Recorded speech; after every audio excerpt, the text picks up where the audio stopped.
Raúl Martínez está con ustedes. Hoy es 6 de mayo del 2020. En medio de la crisis en que la sociedad se encuentra, hay mucha información de tristeza, de dolor, de miseria, de pobreza, de injusticia. Y en esta tarde o en esta ocasión, yo quiero hablar de felicidad. Porque la Biblia tiene mensaje para ustedes y para mí de que la felicidad es posible en medio de tiempos difíciles. Leo del Salmo 1. Bienaventurado el varón que no anduvo en consejo de malos, ni estuvo en camino de pecadores, ni en silla de escarnecedores se ha sentado, sino que en la ley de Jehová está su delicia, y en su ley medita de día y de noche. Será como árbol plantado junto a corriente de agua, que da su fruto en tiempo, y su hoja no cae, y todo lo que hace prosperará. La felicidad en la vida es posible. Mencionaré dos factores de este salmo: el factor elección y el factor logros. La felicidad es experiencia electiva. Quiero decir que se escoge, se decide ser feliz. Usando el texto, veamos al varón feliz del texto. Dice que es bienaventurado, es feliz. Veamos por qué. La felicidad es experiencia electiva. El varón feliz no vivió en ambientes de pecado. Dice el versículo 2, no anduvo en consejo de malos. Significa que rechazó la instrucción de los malos. Ni estuvo en camino de pecadores. Rechazó la asociación con los perversos. Ni en silla de escarnecedores se ha sentado.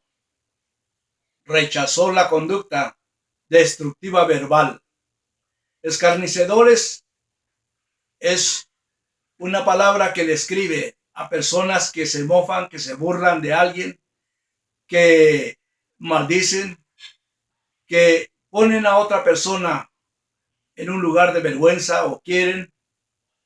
De esa manera son escarnecedores, usando negativamente palabras, frases. De una u otra manera hacen daño al prójimo. El varón feliz del texto decidió no estar en ese ambiente de pecado. Tengo dos ejemplos que puedo mencionar para decir y asegurar que es posible vivir en rectitud en medio de un mundo de pecado.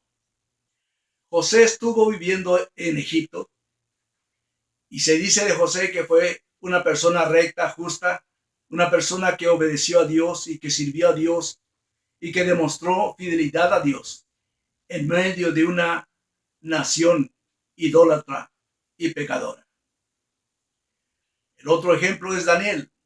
Daniel vivió en un mundo de pecado también. Babilonia, otra ciudad o pueblo idólatra. Pero Daniel nunca adoró a los dioses de los babilonios. Así pues, es posible ser recto, ser justo, para ser feliz en medio de la adversidad, en medio de influencias de pecado o pecadores. La felicidad es posible cuando una persona decide no ser parte del pecado. La otra cosa importante es que el varón feliz elige educarse en la ley de Jehová. Usó la palabra para decir, elige instruirse en la ley de Jehová. Hay dos palabras que demuestran esta elección. El varón disfruta la instrucción de la ley. Dice, sino que en la ley de Jehová está su delicia. La ley tiene buen sabor. La ley es agradable. La razón para decir que es agradable y es buena la palabra de Dios, usando la referencia del Salmo 19, versículos 7 y 8, usa cuatro palabras que describen el efecto bueno de la palabra. La idea de Jehová convierte el alma. La palabra convierte significa cambia al individuo, él o ella. Hay palabras en la Biblia en referencia a esto.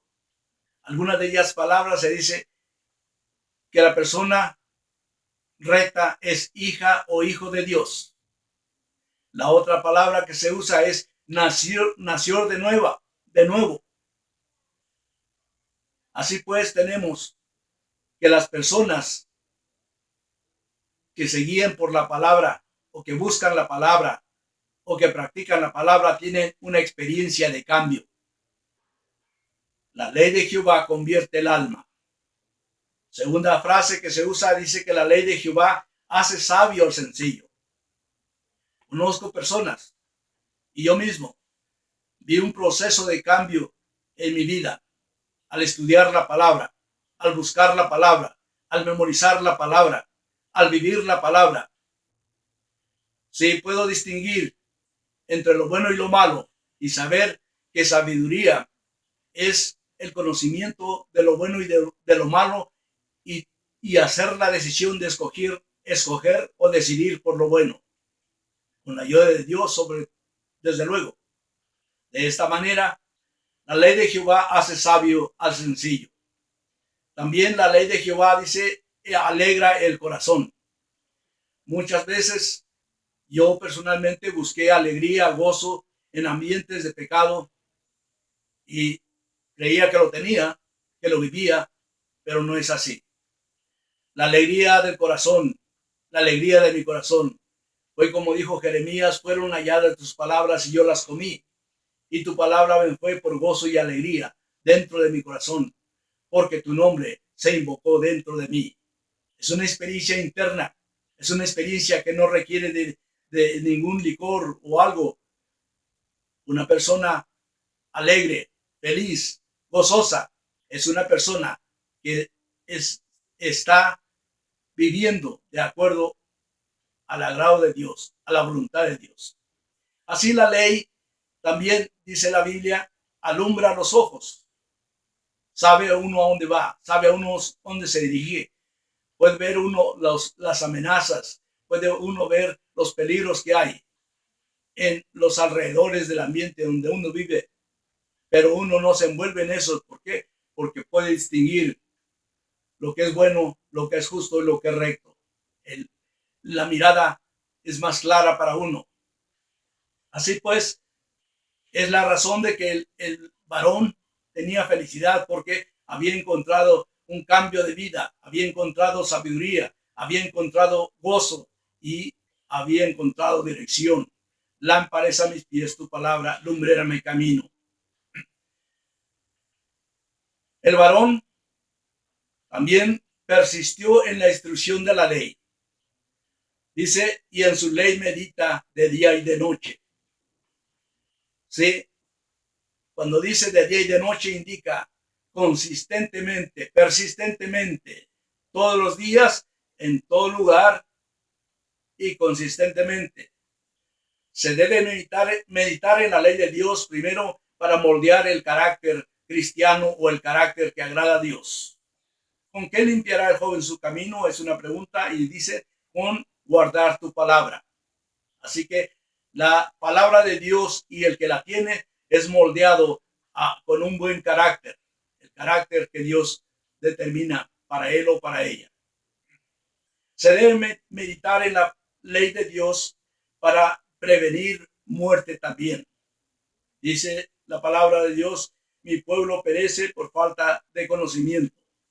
Sí, muchas personas mueren antes de cumplir una edad, por decir media, pero la razón es por envolverse en el pecado.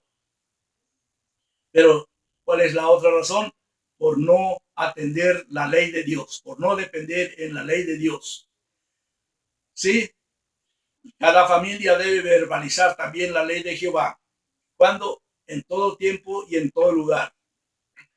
En Deuteronomios encontramos las siguientes palabras: las repetirás a tus hijos y hablarás de ellas estando en tu casa y andando por el camino.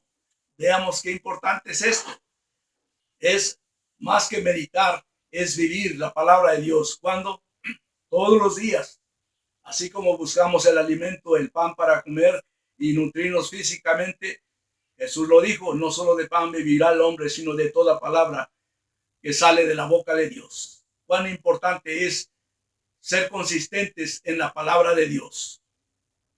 Y así llegamos al segundo punto importante, que la felicidad es experiencia de logros. Dice el versículo 3, será como árbol plantado junto a corrientes de aguas. De esta manera encontramos una figura comparativa. El árbol, contraste a lo que se menciona después, al tamo. El árbol es una planta, en este caso es un árbol estable, plantado. El árbol es frondoso, su hoja no cae. El árbol es fructífero, da fruto en tiempo. Qué figura tan clara y tan visible. Un árbol firme, un árbol robusto, un árbol frondoso, un árbol fructífero. Contrario al tamo. El tamo lo lleva el viento. Bien, los logros entonces son resultado por estar en la ley divina. Dice, junto a las corrientes de aguas. Las corrientes de aguas se refieren a la palabra de Dios, a la ley de Dios. Bien, y todo lo que hace prosperará. En esta parte es importante ver que el que se mantiene con la palabra, en la palabra, y la vive y la practica, es una persona que tiene logros. Dicho de esta manera, tiene éxitos, tiene prosperidad. Veamos esto en el ejemplo de la vida de Josué. A Josué se le dijo, nunca se apartará de tu boca este libro de la ley, sino que de día y de noche meditarás en él para hacer todo lo que está en ello escrito. Y termina diciendo, entonces tendrás prosperidad. Qué importante. La vida de Josué fue una vida de un varón recto, justo, un varón feliz. La felicidad de Josué la podemos mencionar en cuatro maneras. Josué prosperó o tuvo logros como esposo. Qué importante es que en la vida, estamos hablando de un varón tenga una experiencia de éxito en su relación matrimonial. Qué esperanza, qué experiencia tan gozosa es la de un varón que es un padre feliz, porque cumple su rol como padre. Qué importante es ver que un varón pueda ser feliz como líder, que cumple su rol como líder. Josué tuvo estas experiencias como padre, como esposo y como líder. Fue una persona próspera. Pero también, además de esto, Josué tuvo una vida prolongada. Vivió 110 años. ¡Qué bendición! Porque estaba dentro de los propósitos de Dios, dentro de la voluntad de Dios. Sí, él fue un hombre feliz porque eligió no envolverse con el pecado, pero antes vivir para su Dios. Concluimos entonces que la felicidad en la vida es posible. Decidiendo o eligiendo a no asociarse con cualquier práctica de pecado con aquellos que lo practican, decidiendo darle la prioridad a la ley de Dios como norma de conducta, como manual de la vida. Sí, experimentando logro tras logro a través de la vida, expectantes del encuentro con Cristo también para la vida por venir. Dice, y los pecadores no se levantarán en el día de juicio ni en la congregación de los justos, porque Dios conoce el camino de ellos. Dice, mas la senda de los malos perecerá. Lo que quiere decir que el varón recto o justo es feliz en esta vida y continúa, trasciende. ¿Por qué? Porque con Dios estará eternamente. Pregunto, ¿qué experiencia tienes en este momento? ¿La experiencia de felicidad? Si no, entiende entonces que es importante llegar a hacer una decisión. La decisión de abandonar el pecado y la decisión de enfocarte en lo que es la enseñanza de la palabra de Dios, que te puede dar la experiencia del nuevo nacimiento para ser una nueva persona y para comenzar una vida de victoria. Es mi deseo y oración que este mensaje no sea solamente para oírlo, pero un mensaje de reflexión para tu vida. Tú puedes ser feliz. Dios lo hace posible. Que Dios te bendiga.